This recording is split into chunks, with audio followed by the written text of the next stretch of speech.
tu vas avoir du succès avec ton podcast, c'est de pouvoir le faire en le faisant de la bonne façon et en poussant les gens à l'action. Ensuite de ça, quatrième étape, c'est d'inviter à l'action de manière naturelle, sans pression. Et ça, ben, on a dans notre académie ce qu'on appelle les stratégies de vente par infusion. C'est des stratégies de communication qui te permettent d'orienter les gens sans pression, tout à fait naturellement, au fil d'un épisode de podcast, les gens à, ultimement, avoir envie de faire affaire et de poursuivre avec toi. C'est la façon que nous, avec notre podcast de l'Académie du podcast, on est en mesure de générer, comme je disais tantôt, entre 12 et 15 appels chaque semaine avec notre podcast. OK? Et uniquement grâce à notre podcast, parce que tous les autres canaux d'acquisition qu'on pourrait avoir, que ce soit le groupe Facebook, que ce soit notre liste courriel, que ce soit différents endroits autres que le podcast, on peut générer des appels avec ça aussi, mais ça provient de canaux différents, donc ça provient d'un endroit différent et nous, on est capable de tracer exactement qui vient de notre podcast.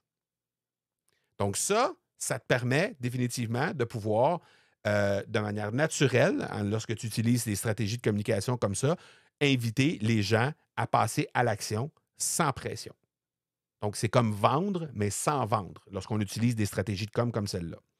Et la dernière étape, ben, c'est d'analyser ta croissance en te comparant à toi-même. On a parlé des statistiques déjà dans un épisode très récemment. En fait, on a parlé de ça dans un épisode qui provenait directement d'une discussion que j'avais eue avec quelqu'un dans les réseaux sociaux, quelqu'un qui était venu vers moi et qui me disait Ah ben Marco, de quoi ils ont l'air mes statistiques si tu compares en général, qu'est-ce qui se passe en général dans les autres podcasts, de quoi ont l'air mes statistiques?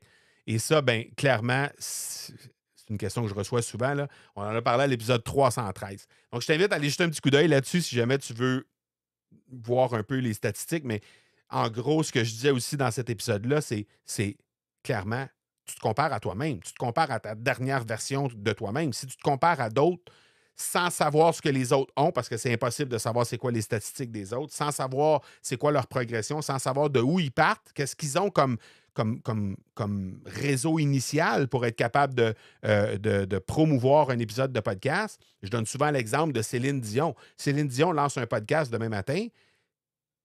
C'est le 1000 personnes qui écoutent chaque épisode, ça va être considéré comme un flop. Si monsieur, madame, tout le monde arrive vers moi puis qui décide de lancer son podcast en utilisant nos services, puis il revient vers moi puis il me dit hey, Marco, j'ai eu juste 1000 personnes sur mon premier épisode. Je fais comme What? 1000 personnes sur ton premier épisode? Wow! C'est magnifique.